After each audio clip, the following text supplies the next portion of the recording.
Hello everyone. Today we will discuss the pending portion of the NCERT exercise. Lastly we discussed about question number 8. So now we discuss question number 9. The question is, in the modern periodic table, calcium atomic number 20 is surrounded by elements with atomic number 12, 19, 21 and 38. Which of these have physical and chemical properties resembling calcium? आपके पास question है calcium atomic number 20, ये चारों तरफ से surrounded है atomic numbers के साथ. This is 19, this is calcium, that means 20, 21 and similarly अगर हम देखें तो यहाँ पे this is 38, clear, and this is 12. अब आपके पास क्वेश्चन है कि जो कैल्शियम है वो इन चारों में से किसके साथ रिजेंबल है. सो अगर हम बात करें, हमने डिस्कशन में एक टॉपिक डिस्कस किया था कि जब हम किसी भी ग्रुप की बात करते हैं, उस पर्टिकुलर ग्रुप के अंदर जितने भी एलिमेंट्स होते हैं उनके फिजिकल और केमिकल प्रॉपर्टीज सेम होती हैं. So this is your calcium. अगर हम टॉप टू बॉटम की बात करें, this is your group. So calcium is chemically similar with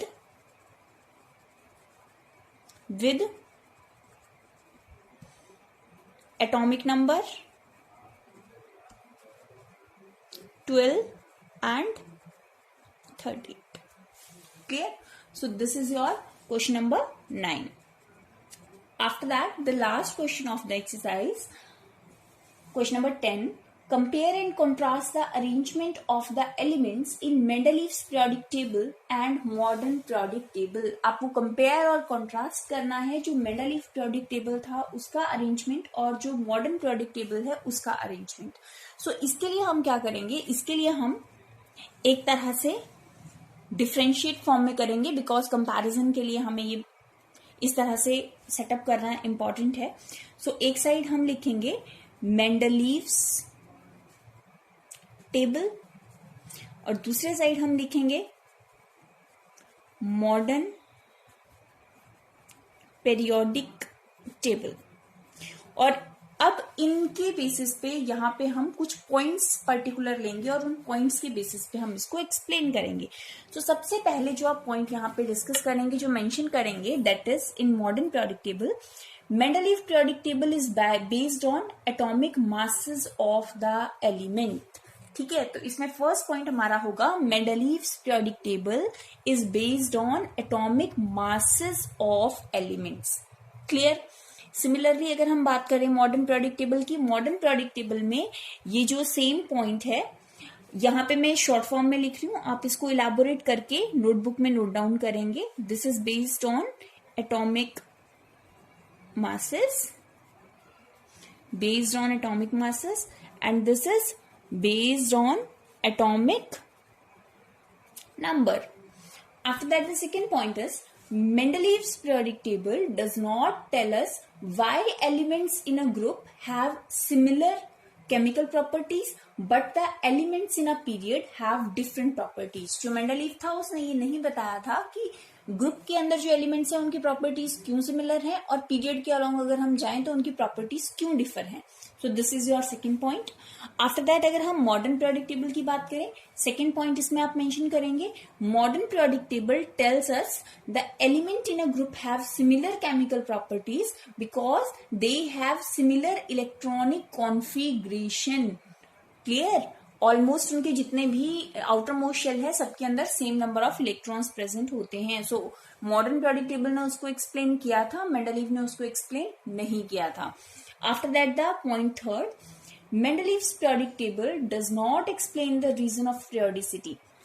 जो मेंडलीव था उन्होंने does not explain reason for periodicity. Whereas अगर हम बात करते हैं मॉडर्न periodic table की, modern periodic table says that since the electronic configuration of elements are repeated at regular interval, therefore the properties of elements are also repeated at regular interval. मतलब उन्होंने उसका एक रीजन जो था वो proper दिया था। तो यहाँ पे आप इस रीजन को लिखेंगे जो मैंने अभी अभी आपको बोला। क्या रीजन लिखेंगे? Modern periodic table says that since the electronic configuration of elements are repeated at regular intervals, therefore the properties of elements are also repeated at regular intervals. This is your third point. After that, the fourth point is Mendeleev's periodic table does not tell us why the properties of elements are repeated after 2, 8, 18 and 32. जो Mendeleev थे उन्होंने ये नहीं बताया कि 2, 8, 18, 32 के basis पे हम इसको किस तरह से ही प्रॉपर्टीज रिपीट होती हैं। बट अगर हम बात करें मॉडर्न periodic table के फोर्थ पॉइंट, मतलब मॉडर्न periodic table में अगर हम फोर्थ पॉइंट डिस्कस करें, modern periodic table tells us that since the electronic configuration of elements are repeated after 2, 8, 18 and 32 elements, therefore the properties of elements are also repeated after 2, 8, 18 and 32. Clear? So उन्होंने ये explain किया था इस चीज को। After that, the last point अगर आप mention करें इसमें तो Mendeleev's periodic table had a number of defects, उनके बहुत सारे लिमिटेशंस थे, बहुत सारी प्रॉब्लम्स थी।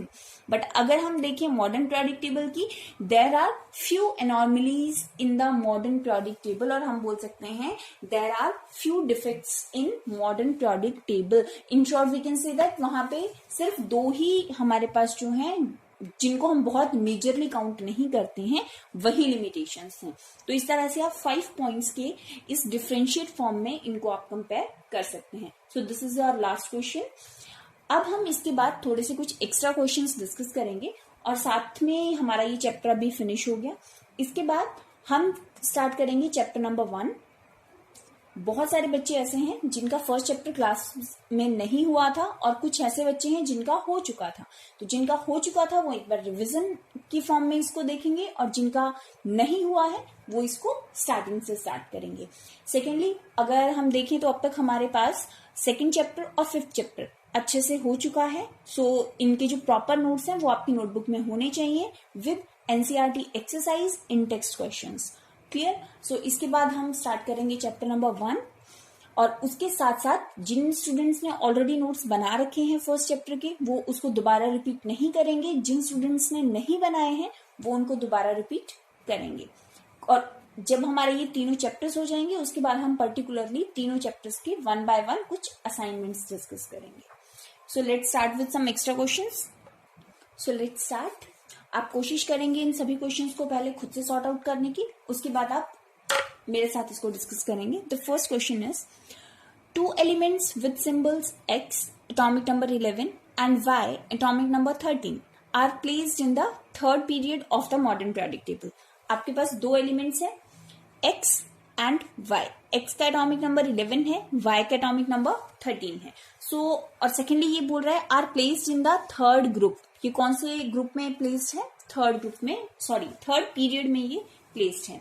सो इस इंफॉर्मेशन के बेसिस पे आपको इनको एक्सप्लेन करना है। अगर हम बात करते हैं सेम पीरियड की, same period that means 11 then 13। First, which amongst the two has more metallic character? इन दोनों में से ज्यादा मेटालिक करेक्टर जो है वो किसका होगा? सो अगर हम बात करते हैं एक ट्रेंड की कि जब हम लेफ्ट टू राइट मूव करते हैं तो जो मेटालिक करेक्टर है वो क्या होना शुरू हो जाता है? डिक्रीज होना शुरू होता है। सो अगर हम बात करें this is your x, this is your y। सो अगर इन दोनों केसेस में बात करें तो कौन सा ज्यादा मेटालिक है? ऑब्वियसली x, और जो y है वो कम मेटालिक होगा। बिकॉज अगर इसका आपसे वैसे यहाँ पे रीजन मेंशन नहीं है, रीजन नहीं पूछा गया है आपसे। अगर आपसे रीजन पूछा जाता है तो आप इसको एक्सप्लेन कर सकते हैं। बिकॉज जो x है उसका साइज जो है वो लार्ज है, y का साइज जो है वो स्मॉल है। सो अगर साइज लार्ज है तो इलेक्ट्रॉन इजीली वो लूज कर सकता है, और जो इलेक्ट्रॉन लूज करते हैं they are metallic in nature. Clear? So यहाँ पे आपके पास रीजन नहीं है तो आप इस क्वेश्चन का सीधा सीधा सा आंसर लिखेंगे x is greater than y। That means जो x का मेटालिक करेक्टर है वो ज्यादा है y से। Second question, calculate the valency of each element. आपको इनकी वैलेंसी कैलकुलेट करनी है। अगर हम बात करें x की, x का अगर हम देखें और y का देखें 11, 13, इनका इलेक्ट्रॉनिक कॉन्फ़िगरेशन 2, 8, 1, 2, 8, 3। सो अगर x की वैलेंसी हम देखते हैं, valency of x is equal to +1, valency of y is equal to +3। Clear? After that the last question, element y is smaller than x। जो एलिमेंट y है वो स्मॉलर है x से। Is the statement is true? अगर है तो justify कीजिए। हमने अभी यहां पे इसको एक्सप्लेन किया कि yes, y having smaller size than x, and what is the reason behind that? Because अगर यहां पे इन्होंने पूछा है कि जस्टिफाई करना है, एक बात हमेशा ध्यान रखिए, अगर रीजन पूछा है तो सिर्फ रीजन देंगे, और अगर आता है कि justify the statement, in that case you have to mention the trend. क्योंकि अब इस क्वेश्चन की अगर हम बात करें तो इसका आंसर हम लिखेंगे it is true because atomic size decreases along the period from left to right. ये हमारे पास एक यूनिवर्सल ट्रूथ है, एक वैलिडेटेड स्टेटमेंट है, तो हम उसको जस्टिफाई कर देंगे। हमने उस स्टेटमेंट को यहाँ पे मेंशन किया। क्लियर? इसमें यहाँ पे रीजन देने की कोई भी जरूरत नहीं है। अगर आपसे रीजन पूछा जाता है तो आप रीजन दे सकते हैं कि जो x है उसके पास एज कंपेयर टू y कम नंबर ऑफ इलेक्ट्रॉन्स हैं, तो कम नंबर ऑफ प्रोटॉन्स होंगे। सो कंपैरेटिवली y उनके बीच में कम अट्रैक्शन होगा। कम अट्रैक्शन होगा तो शेल्स जो हैं उनका ओरिजिनल साइज होगा। लेकिन अगर y की बात करें, नंबर ऑफ इलेक्ट्रॉन्स ज्यादा है, नंबर ऑफ प्रोटॉन्स ज्यादा है, स्ट्रॉन्ग अट्रैक्शन होगा तो साइज जो है वो छोटा हो जाएगा because of shrinking of shells. Clear? This is your question number 1। अब हम बात करते हैं क्वेश्चन नंबर 2 की।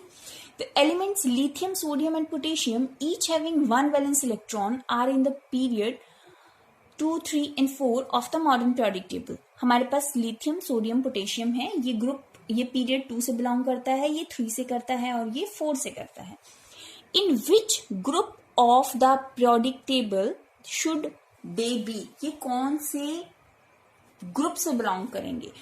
तो ग्रुप फाइंड आउट करने के लिए हमारे पास एक ही मेथड है कि उसकी वैलेंसी के बेसिस पे हम बता सकते हैं। तो इसका आंसर हमें क्लियरली, हमें खुद सॉल्व करने की जरूरत ही नहीं है। क्वेश्चन में गिवन है कि each having one valence electron, हर किसी के पास एक वैलेंस इलेक्ट्रॉन है। एक वैलेंस इलेक्ट्रॉन है, that means valency is equal to 1। अगर वैलेंसी 1 है तो दैट मीन्स कौन से ग्रुप से बिलोंग करता है? First group. सो ये कौन से ग्रुप से बिलोंग करेगा? फर्स्ट ग्रुप से। After that which one of them is least reactive? इन सब में से सबसे कम रिएक्टिव जो है वो कौन सा है? सो इन सब में अगर हम देखें तो इसका आंसर हो जाएगा lithium is least reactive because reactivity increases down the group.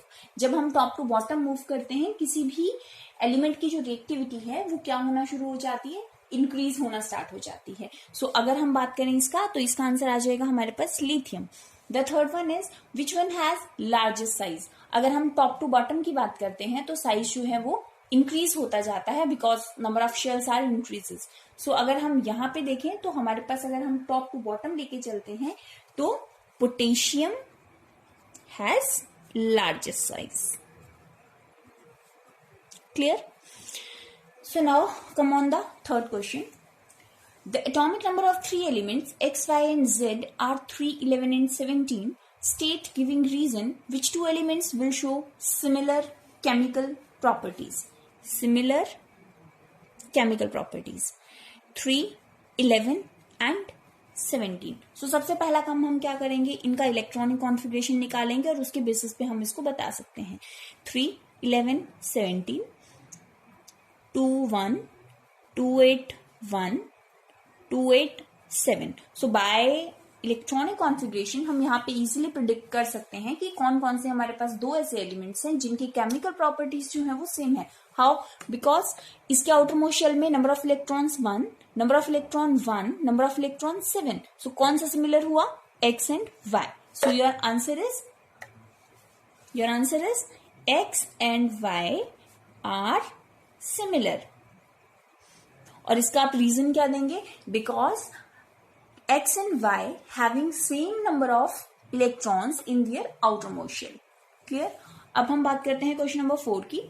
N element x belongs to third period and 13 group of the modern periodic table. x जो है वो थर्ड पीरियड से बिलोंग करता है और 13th सॉरी थर्ड पीरियड से belong करता है और 13th ग्रुप से बिलोंग करता है. सो आपको यहाँ पे क्लैरिफाई करना है. अगर फर्स्ट पार्ट हम देखें, determine the valence electron and the valency of x. So x है, थर्ड पीरियड से बिलोंग करता है. थर्ड पीरियड से बिलोंग करेगा, दैट मीन्स उसकी वैलेंसी कितनी हुई, प्लस. अगर ये थर्ड पीरियड 13th ग्रुप से बिलोंग करता है, 13th ग्रुप का मतलब हुआ कि अगर 13th ग्रुप हम देखें तो 13th ग्रुप में कौन सी वैलेंसी वाले आते हैं, +3. तो इसकी वैलेंसी कितनी हो जाएगी हमारे पास, +3. अगर हम बात करें इसके वैलेंस इलेक्ट्रॉन की, तो अगर +3 वैलेंसी है, दैट मीन्स वैलेंस इलेक्ट्रॉन भी कितने हो जाएंगे इसके पास, 3. After that the part B, write the name and the formula of the compound formed when X combined with chlorine. जब एक्स क्लोरीन के साथ रिएक्ट करेगा तो क्या फॉर्मूला बनाएगा, this is your X, this is your chlorine. Chlorine की वैलेंसी -1, एक्स की वैलेंसी हमने अभी फाइंड आउट की, that is 3. Cross multiply, so what is the formula, XCl3. एक इंपॉर्टेंट चीज जो आपको ध्यान में रखनी है, इस तरह के जब भी आपसे क्वेश्चन पूछे जाते हैं जहां पे आपको बोला जाए कि फॉर्मूला ऑफ द कंपाउंड पूछा गया है, अगर आपको उस एलिमेंट का नाम पता है फिर भी आप जब वहां पे फॉर्मूला लिखेंगे, इन दैट केस आप इसको एक्स से ही रिप्रेजेंट करेंगे. फॉर एग्जाम्पल, जैसे कि मुझे पता है कि यहाँ पे ये कौन सा एलिमेंट है, बट मैं इस एलिमेंट का पर्टिकुलरली सिंबल ना लिख के उसको एक्स ही रिप्रेजेंट करूंगी. Clear? So after that the last question, यहाँ पे हमारे पास है 2 elements A and B belong to third period of the modern periodic table and are in the groups 2 and 13 respectively. Compare their following characteristics in tabular form. तो इनको आप compare करेंगे. कैसे compare करेंगे, एक साइड आप एलिमेंट A लिखेंगे, एक साइड आप B लिखेंगे, और यहाँ पे और उसके साइड में आप क्या करेंगे, इसकी प्रॉपर्टीज, यहाँ पे आप इसकी प्रॉपर्टीज लिखेंगे, जो भी आपके गिवन पॉइंट्स हैं आई मीन, और उनके बेसिस पे इनको कंपेयर करके आप सॉल्व करेंगे. ये आप सॉल्व करेंगे. बाकी इसकी एक्सप्लेनेशन जो है वो हम नेक्स्ट लेक्चर में डिस्कस करेंगे, और नेक्स्ट लेक्चर में हम चैप्टर 1 भी स्टार्ट करेंगे.